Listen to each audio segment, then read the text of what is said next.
Mixed by DEEPAK.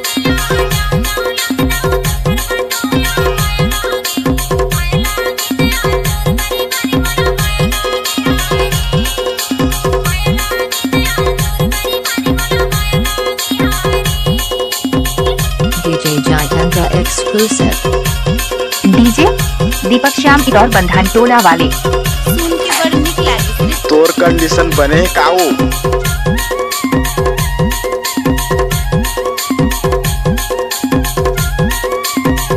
Mix by DEEPAK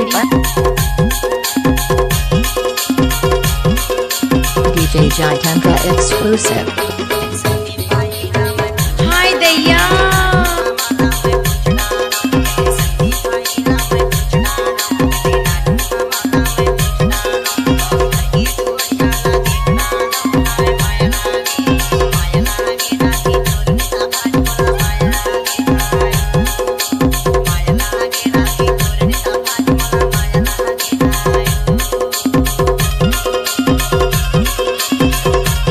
Mixed by DEEPAK